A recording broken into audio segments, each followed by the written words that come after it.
All right, let's do it. Sharing screen, good to go. Somebody chime in if for whatever reason you can't. All right, so this is just part one. What I meant to say was most of you guys are in our little texting situation, which is basically it's a phone number that you can chat and text just like any other phone number. But I do have this ability to send out little reminders. And so members of Superhumans United, I send out the Zoom link last minute so that you have that. I know that's really convenient.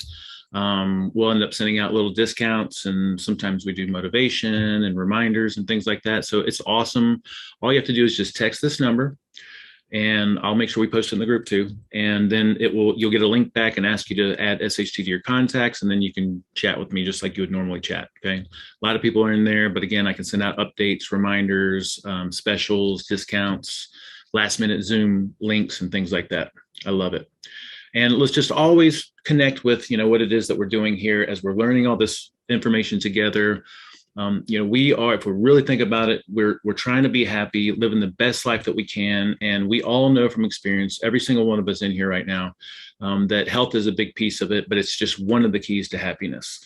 And I've said this before, it's also a very crucial matter because we're talking about long-term health, not being under the care of the medical system to the best of our abilities, not being a burden to other people to the best of our abilities, and being prepared for whatever may happen so that, again, we have some kind of a self-reliance, a feeling of security there so that we're not dependent upon other things and external sources to the best of our abilities.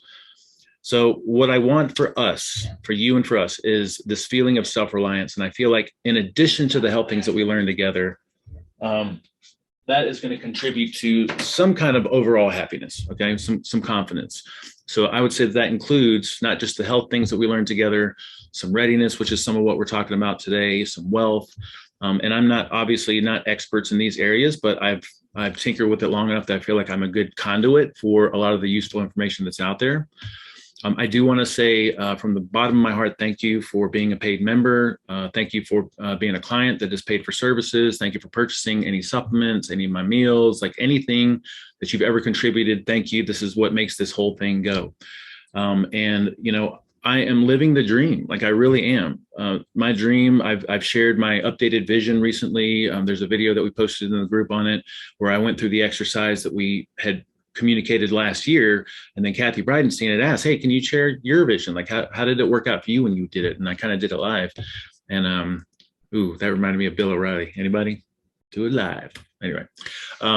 So my personal vision is to focus on my personal health and personal awareness. And the second part of my vision is helping others, like sharing this information with other people. The third part of that vision is cultivating a community around it. And I'm just, again, on that thank you note, like you're allowing me to live the life of my dreams. But my commitment to you is that I want to give you the shortcut to all the things that we learn so you don't have to go through all the reading and learning and pain and buying the dumb stuff. So it's like, just like we do with all of our health topics, it's like, what is it that we need to know? What is it that we need to put into practice? That is my commitment. I'm always thinking in terms of simplicity and elegance and what is it that we need to know and what works. Okay. And that may change over time, as we learn and as we get feedback, but that's the intention behind everything that I do. And I do want to say too, before we get into this, that I am very optimistic. Just because we're talking about things like preparedness doesn't mean that I'm pessimistic. I share some things in the group. I share some things on my Instagram and Facebook that may seem somewhat controversial and somewhat negative or pessimistic, but it's not. I'm optimistic and I'm realistic. So, I believe in humanity. I believe in the goodness of most people's hearts. I don't know that I believe in the goodness of corporations and government entities at this point, but I believe in the goodness of people like ourselves, and most people are doing the best they can with what they have. And just like we've said many times as we go through, a lot of things that we learn together, especially the nutrition stuff, right? There's no such thing as failure. There's only feedback. Everything that I do is either giving me the results that I want, or it's giving me some kind of information that I can use to change course to get the results that I want. Another way to look at failure is it's not failure. It's you're either succeeding at what you're doing or you're learning from what you're doing. Another way to look at failure is it's not failure. You just figured out something that didn't work. which is useful information. But along in a similar note, what's happening with the world, and at any given point, we can easily look and say that things are on a downward decline, or things are worse than they've been in some specific area, right?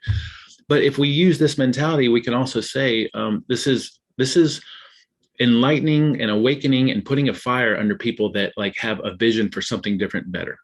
And this is what we see. There's a grassroots movement, and there has been for a really long time with real food. Started with the paleo and Weston A. Price, and got into keto and low carb. But I mean, they're all based in the same thing. It's like, people figuring out and waking up, like the industrial food system just isn't working, right? And the same thing with what's happening with the financial system and the government and the world. It's like in some ways we could say, yes, things are not moving in a good direction. And in some ways we can be grateful because it's making us realize what it is that we want. It's helping us clarify. That contrast is helping us clarify what it is that we truly want. And I think there's a lot of good things that can come out of it. Now, we may have to go through a lot of pain to get there, but and that's why we need to talk about these things today, because we want to be prepared for that interim transition. So I call this, with envisioning, an exercise using what's wrong to focus on what's right. Meaning, like if I sit for a moment and I think about what I'm not happy with, what I don't like about myself, about the world, then I can flip that into, what is it that I truly want? I can just ask the question very openly. I don't have to have an answer right away, but that puts you in a growth mindset. It forces your non-conscious, unconscious, higher self to look for a positive solution. And I think that's the good that can come out of everything that we're going through right now. Okay. With health, a little preparedness, and the support of each other, we can learn to live within any context. I remember I was visiting with my functional medicine doctor, which I really, really admire. He's just a great guy.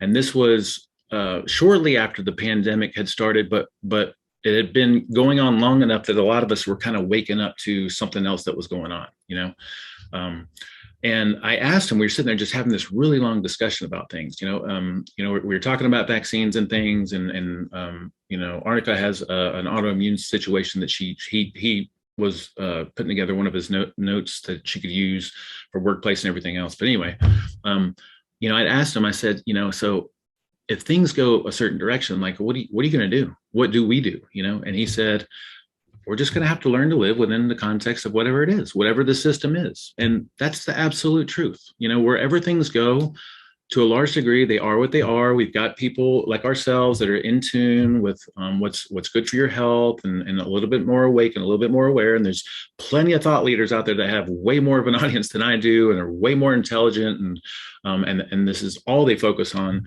But regardless, we're just, whatever it is, we have to learn to live within that system.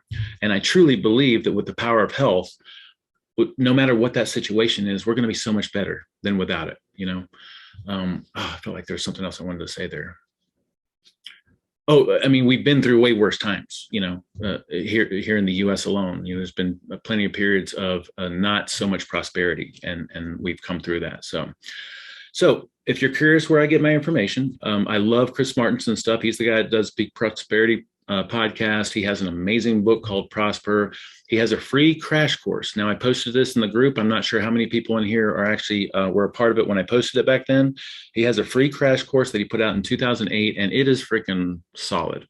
And it's almost like, and this was back in 2008, everything that he's saying in that crash course, a lot of it's coming to fruition right now. But his book, Prosper, he has an accompanying workbook that goes along with it that I did. So that's an awesome resource. When we did our last preparedness class, I pulled a lot of info from FEMA and from ready.gov, which is super, super solid information. And then my sister's a paramedic. I got paramedic friends. I got friends that are search and rescue. I get ex-Army guys, like we all talk about this stuff. I got people like Fred and other people in the community and friends, and we're always kind of talking about this stuff. So again, my goal, I'm not claiming to be an expert, but I feel like I know a lot, and I'm tinkering with it. And my mentality, my intention is just to make this as simple as possible, and to gravitate towards the things that everyone would agree on. Okay. So this would be what I would consider to be an ideal preparedness outline. Like if we're taking it in steps and we're starting from nothing and moving towards something that's optimal, It would be getting your health and your personal finances in order.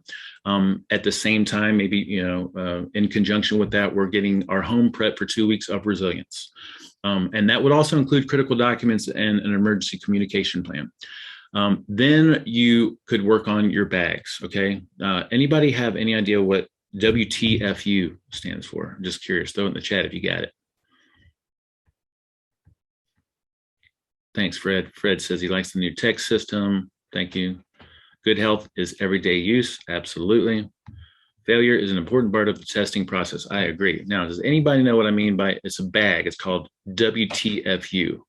If you get it right, I'm going to give you. I have some guesses, but they're probably not right. Oh, I thought you were going to say you have some guesses, but they're cuss words. I was like, that's totally fine. You've cussed in front of me before. I've cussed in front of you. Give me a guess. First one to guess it right gets an SHT meal worth $12.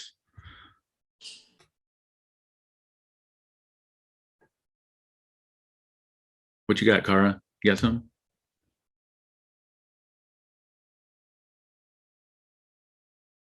Throw a guess in the chat or come on and Mike. So this is one of the bags. It's just WTFU. Yes. Yep. Chandler got it. So wake the fuck up bag. Yep. Unfortunately, Chandler, all of our meals are animal based, but I'll give you something else.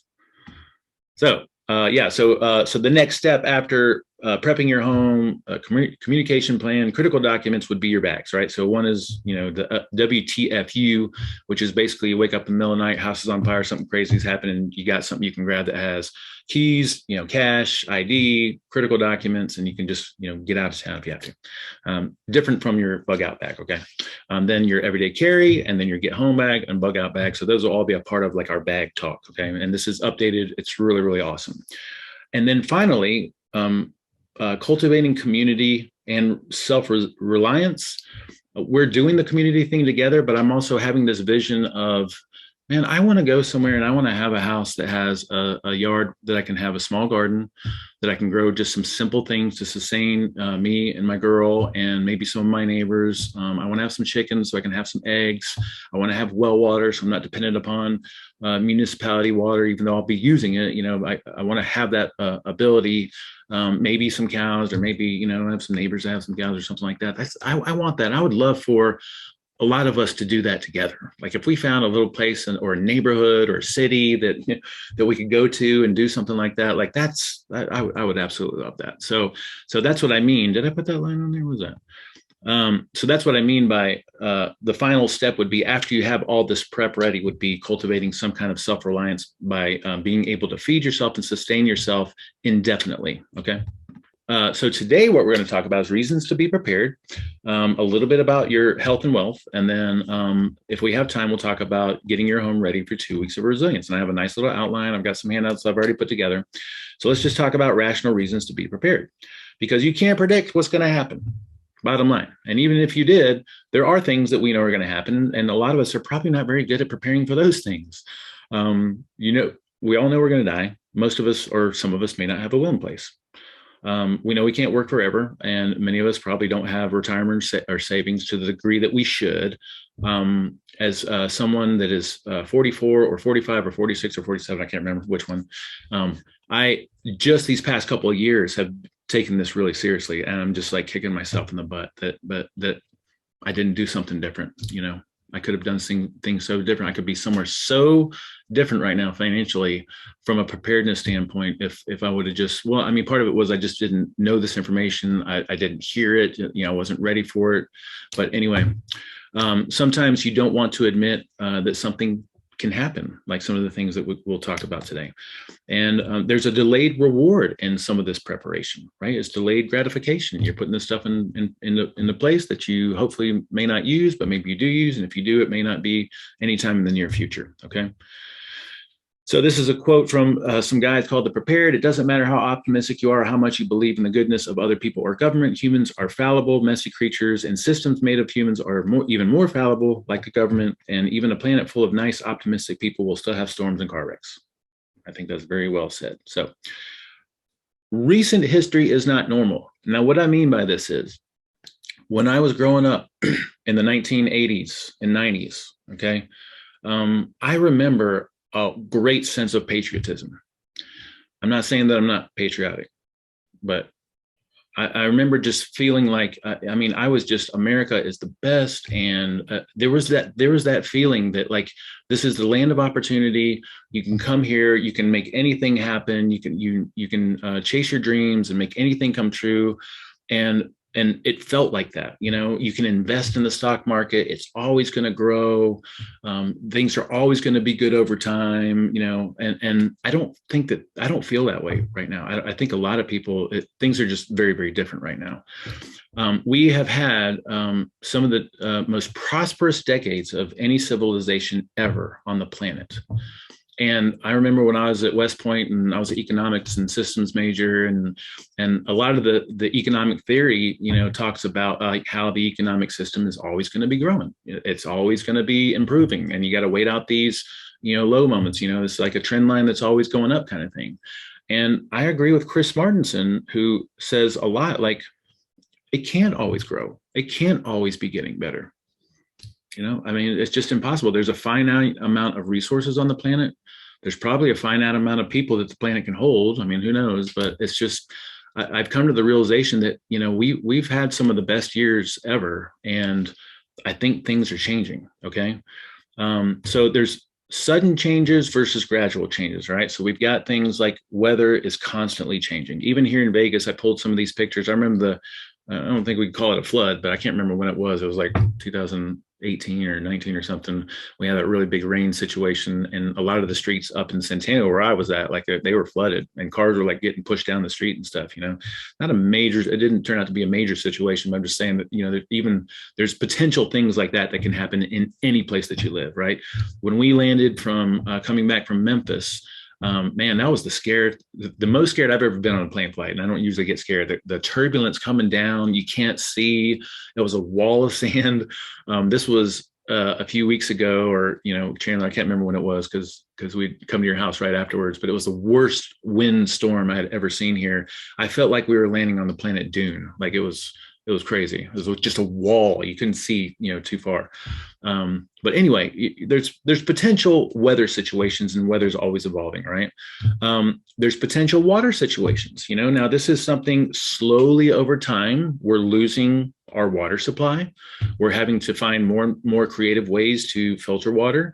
But we also have the situation where something bad can happen out of nowhere. Like there's an article from Austin, Texas, where they had to put out a citywide boil water ordinance because flooding had contaminated so much of their drinking water. Completely unexpected, right? How many people were prepared for that? Food, we can have like immediate food disruptions. Sometimes we'll see that you go to the grocery store and something's happening and all of a sudden things are wiped out, right? But then in general, there's just been a gradual reduction of what is available in stores, especially these past few years. And then, of course, prices are going up. Societal and freedom decline sometimes happens in these spurts that are very immediate, but then there's this also gradual decline, as we've seen with a lot of our freedoms and with surveillance. And then the economy. Okay, now I'm just curious because I think can't we raise our hands in here? How many people have I don't even know if I can see it. How many people have seen Ray Dalio's The Changing World Order? Like maybe just throw it in the chat. Yes, yes, yes, or something like that. If you've seen it, maybe throw a yes in the chat. I'm just curious. Cool. Nice, Kara. Nice, nice, nice. Kathy, you got to watch it. It's right up your alley. It's not going to surprise you at all, but yep, cool.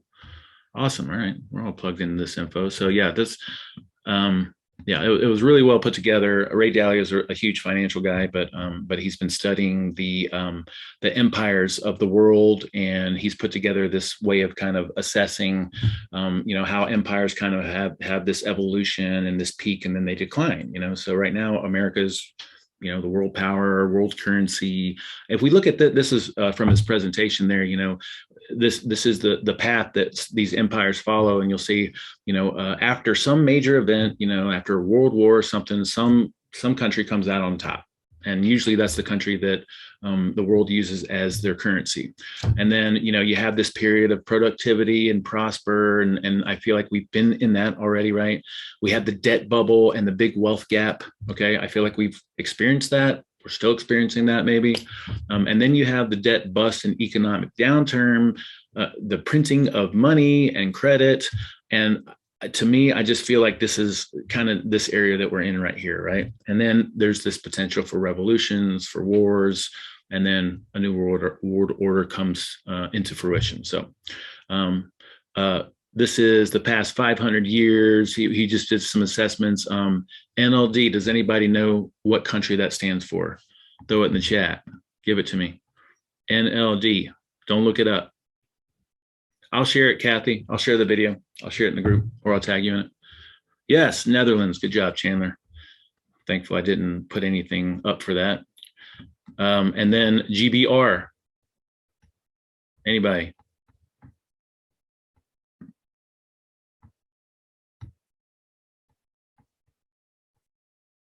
Great Britain.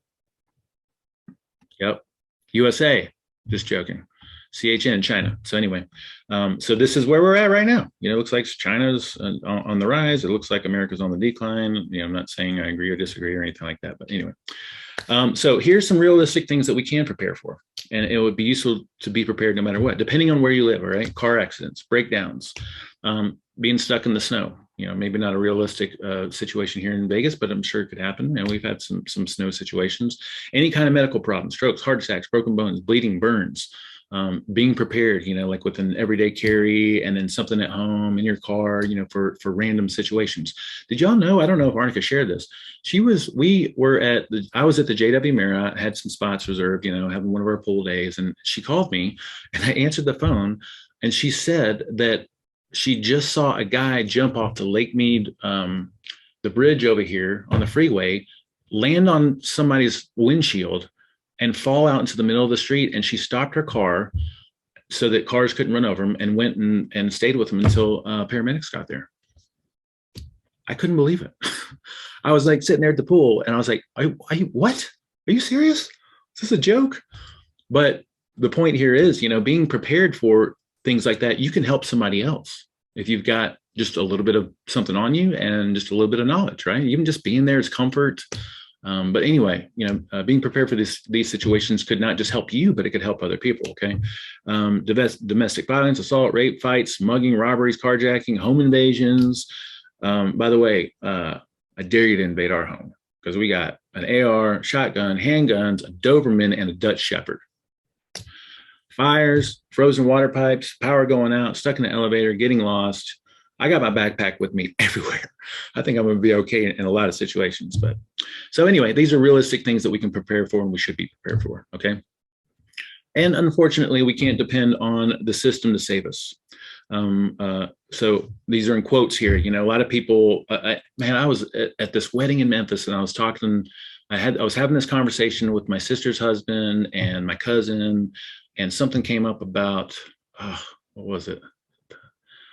I don't know. Anyway, he called me conspiracy theory, and I was like, are you serious? That it was something along the financial system. He's like, that's never going to happen.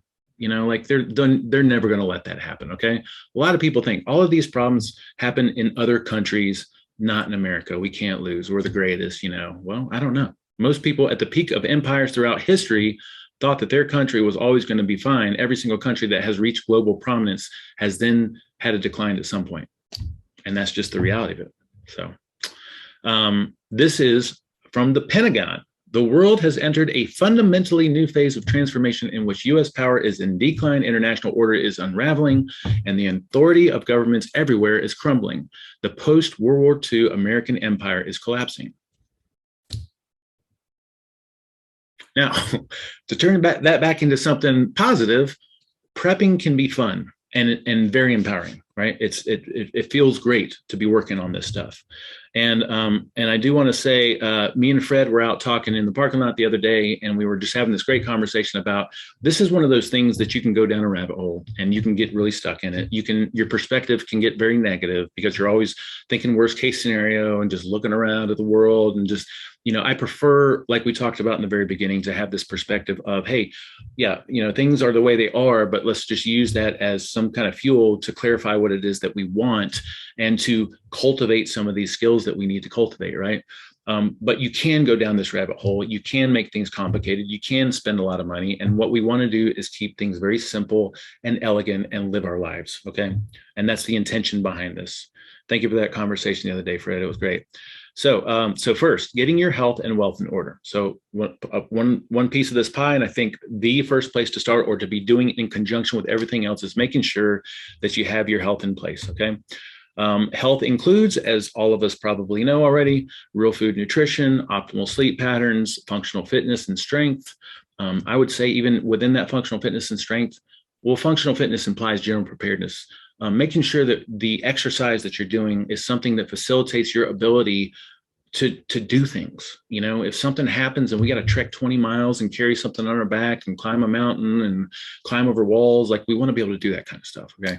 And then mindfulness and stress mitigation. I think that's powerful, and you can use it no matter what your situation. Okay.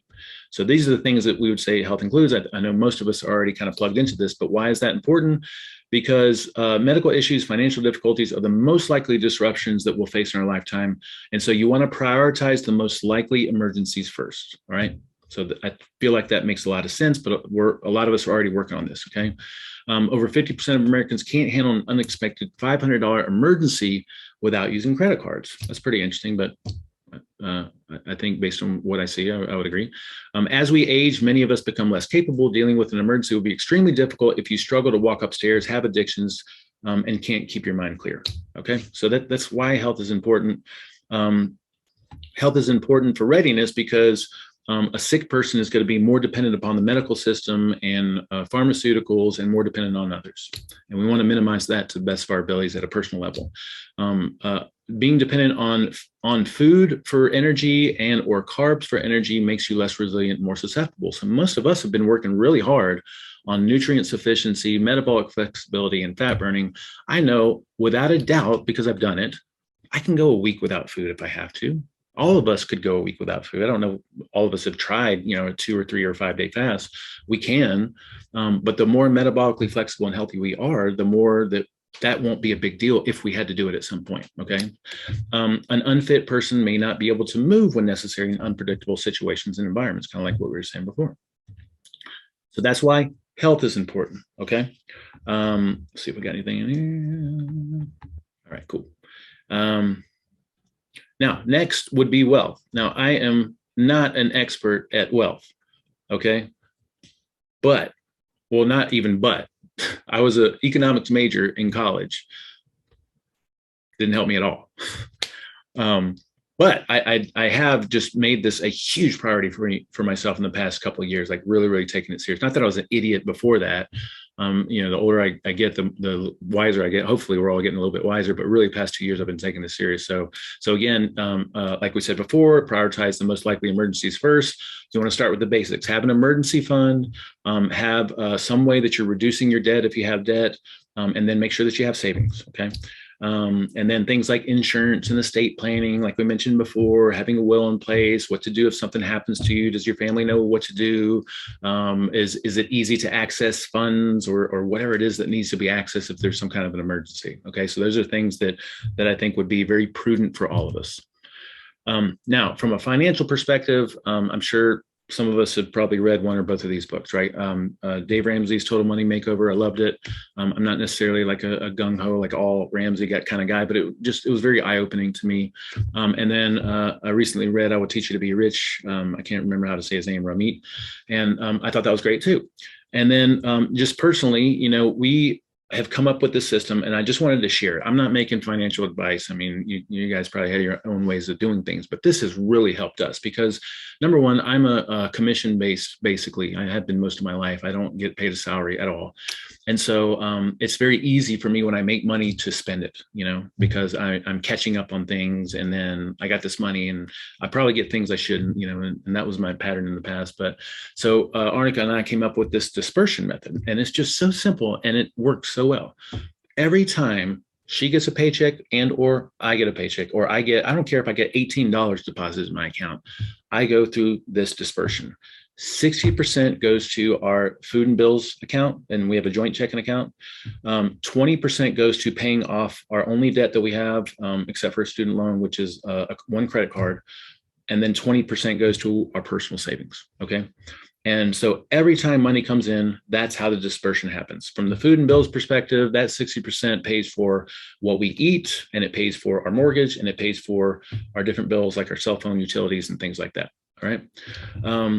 And we've changed that too. We started out, I think it was 50%, and we've adjusted over time. 20% immediately goes to an account that we use to pay the card off with every month. And that's been working great. And then 20% goes to savings. Now, what we do, and again, I'm not making financial advice. You guys can do what you want. That 20%, half of it, 10%, we put in cash until we get up to a certain point. And our goal is to get like, I think we said $5,000 to $10,000 in cash. Okay. And then, but anyway, of that 20%, 10% goes to cash, and then 10% gets dispersed between crypto and gold and silver. All right. So, but anyway, whether that makes sense to you, you agree with it or not, like I just love this dispersion method, and I just wanted to tell you all about it. And then every family situation is probably going to be different. You probably have different percentages. Maybe you have different pieces of the pie you got to throw in there. But that's just been working. I wish I would have just done this my entire life. Things would be so different right now. All right, so we got anything? Anybody got anything? No, kind of quiet in the chat here. All right, finally, let's just talk about getting your home prepared for 2 weeks of resilience, I think, right? Yeah, we got time. So example situations where this might be useful. Again, we're not talking about end of the world stuff here. Unexpected big expense or layoff, very possible. School or work is canceled due to a crippling heat wave here in Vegas. The electrical or water grid goes down for a few days. Natural disaster. A pandemic is spreading and you're quarantined to stay at home. Very realistic. Civil order breaks down with riots in the streets. I think that's a very relevant possibility. And then, of course, total collapse. All right. So having this preparation it's just good in many different ways. Okay. So the basics, I'd recommend 2 weeks worth of water, which is about a gallon of water per day per person. If you wanted to be super conservative there, you could say maybe 2 or 3 gallons per person, but as a bare minimum, I'd say a gallon of water per day per person for 2 weeks, which is about 15 gallons of water per person. And then we got our dogs. So we got another 15 gallons there. Food. So this is the way that I am doing it. All right. Now, some people would recommend daily calories in food, but hopefully most of us are going to be trying to commit to real food no matter what the situation is. And if we're preparing, we might as well be preparing with optimal foods. Okay. So I recommend making sure that your daily food intake has about 0.5 to 1 gram of protein per pound of body weight, because the protein is not just pure protein. Protein is packaged in the animal foods or whatever we're getting our protein, Chandler. And that is going to be the most nourishing, nutrient dense foods that we can consume. Okay. So that's my goal. That's my goal when I make these meals, is to make a meal that is 35 to 40 grams of protein per meal. Okay. So, and then make sure that you have some fat and some carbs, dried plantain chips, some rice. We have a couple of jugs of ghee and coconut oil, honey. We have several jugs of honey, and we just kind of rotate through that as we get new ones. So, and then these need to be shelf stable, ready to eat. Maybe you could heat them up if you needed to, but you don't have to. And then freeze dried meals are awesome. It's one of the main reasons that I'm doing this little SHT meals thing right now. Fire, making sure that you have lighters, matches, backup fire starters, light, headlamps, super, super useful, when the power goes out, flashlights, candles, lanterns, heating and cooling, especially here in Vegas in the summer. We have a couple little indoor heaters that are super safe and propane based, but, and then a bunch of blankets, but then we have a USB powered fan just in case we need to use something like that, because I can't imagine. Well, I can't imagine the power going out in the middle of the summer, and you just have this house that you have to shelter in place in. It'd be really useful to have some fans going in the context of the power not working. So, shelter, having a tarp, a tent, and or a tarp, so that you have some improvised shelter could be useful. The tarp could be used for a lot of different things, but having a tent's really, really useful too. And then having a med kit. Now we're going to be sharing specifics with these different things. If you're looking for, which one to get or what do I include in my med kit and stuff like that. So we're working on that. So continue with the basics. And again, this is for your 2 weeks of self-resilience. Hygiene, so your personal hygiene type stuff, wet wipes, soap, communication. So we do have one of those NOAA one-way radios that you can just listen, emergency frequencies and things like that. And then one of my next purchases is going to be a ham radio or a couple of ham radios. And I'm hoping that some of us here in Vegas can all get some ham radios. And those things, if you get connected to a repeater, they can actually go for a very, very long distance. They do require a license. You have to take some tests and things, but at a minimum, like one of those NOAA, like windable things that doesn't require batteries, but can use batteries or something like that would be really useful. Power, spare batteries, rechargers, maybe a generator. We're thinking about getting a generator. It's kind of a high ticket item, so I'm not sure how big a priority it is. Still trying to figure that out. Tools, basic tools, which most people are going to have your basic toolkit at home anyway. But axe, shovel, work gloves, things to make sure that you can clamp down your gas lines and your water lines, zip ties, duct tape, super useful. And then self-defense. I mean, that's a personal thing. Self-defense, we have guns, so we have dogs. Pepper spray would be really, really useful. So maybe, making sure that you have a knife on you or with you or near you or a couple in the home or something like that.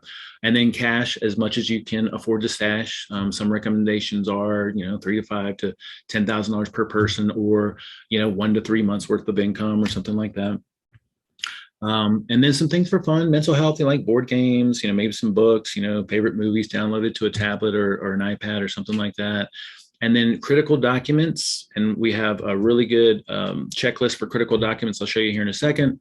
And this is things that are extremely important that you need to have on hand no matter what. And then a communication plan that has important contact numbers for people that you care about and that but then also important numbers for, like hospitals and police department and all those things, because most of us probably don't have those things memorized. So that would be the basics. Now, I did mention bags, so this will be a future thing that we talk about. I'm really proud of this document that we put together. This is a summary of what's in the document, and then behind this, we have all these different bags. But we're revamping this right now to make it even more simplistic and realistic.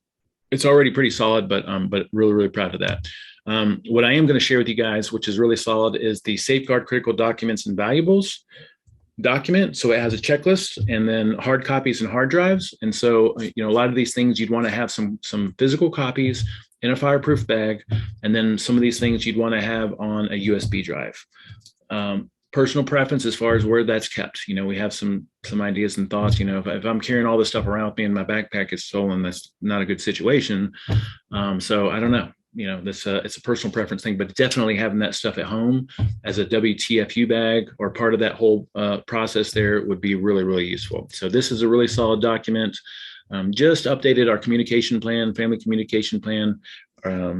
I call it something else, but anyway, and we have a fillable version that I think works pretty well. So we've got, family members, friends, school, childcare, workplace, emergency contacts, emergency meeting places. This will be something else that we talk about in one of our future classes, how to figure out where to meet up, different routes out of the city and things like that.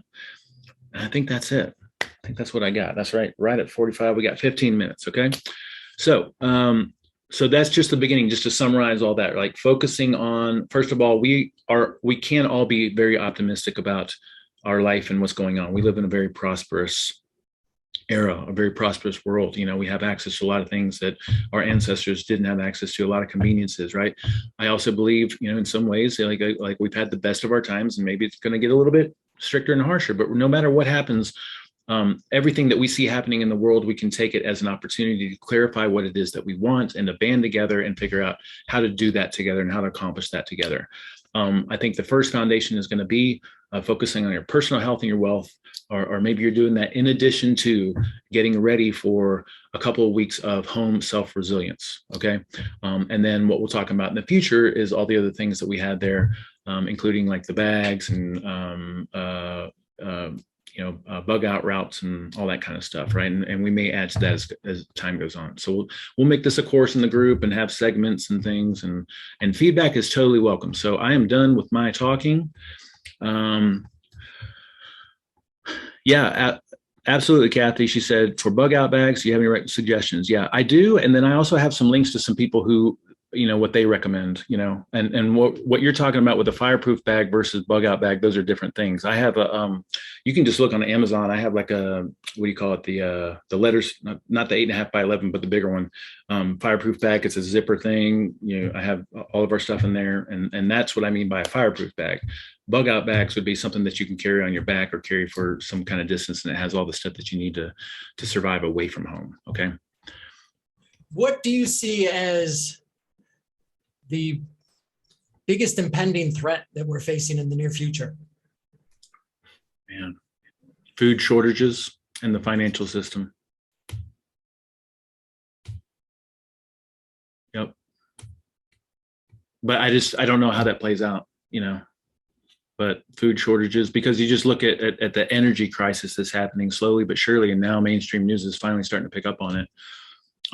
The oil, whatever you want to call that, just the reduction in the accessible oil that facilitates everything that happens in this modern world. Everything, supply chains, farming, like you name it. So I think the food piece of it. I mentioned in the beginning, my ultimate goal is I want to have a place that has like a little garden, chickens and things. So if things go bad, like I've got that, what I am going to do here in the near future. First of all, I'm just freeze drying meals like there's no tomorrow. And I'm just like, I just got as much as I can stock, and then I'm selling what I sell.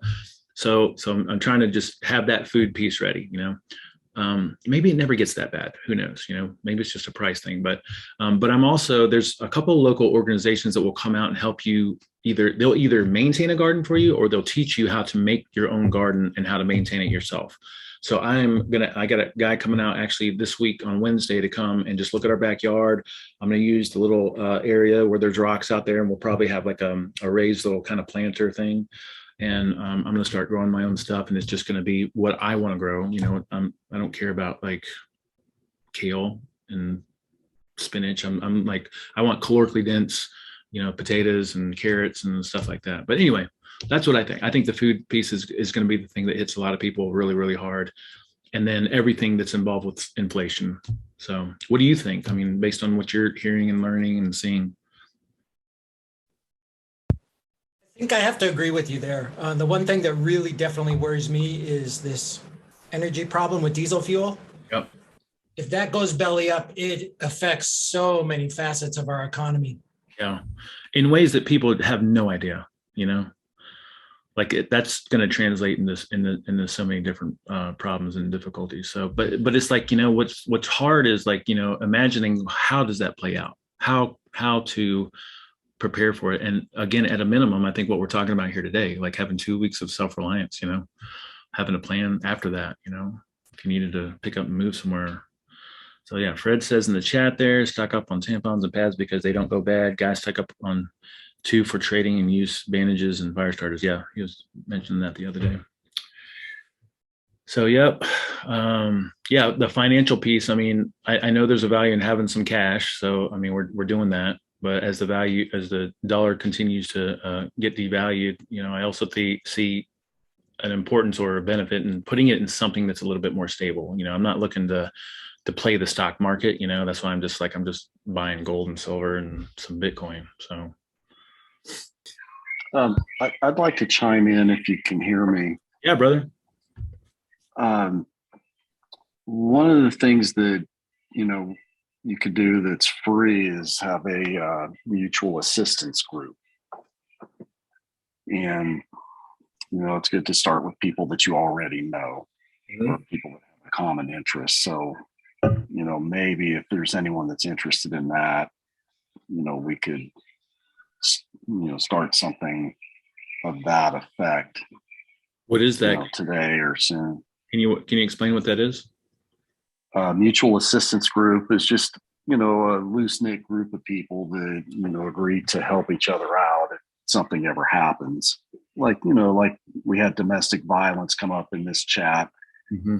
We could say, if somebody's experiencing domestic violence, they could go over to any person in the group's house for, temporary shelter until, things blow over. Yeah. Or, if somebody's house burnt down, they could go over to, anyone in the group and get some help, Yeah. things like that. I think that's great. We can, if there's a way to solidify that a little bit more, which it sounds like you have some specifics, maybe we create a group inside the community, right? Because we can do little groups. They can be private, they can be public or open or whatever. And maybe just have some guidelines, like if this happens, if you're a part of this, you're kind of agreeing to this or something like that, right? Sounds like what you're saying, but yeah, I would love to follow up on that. That sounds like a great idea. Yeah. Well, maybe if Paul, you could host a sign up board of some type. Yeah. Anyone that's interested. Yeah. Could join that. And then, we could build as necessary from there. Cool. And another thing that's free, sort of free, is to just keep the top half of the gas tank filled up. Always.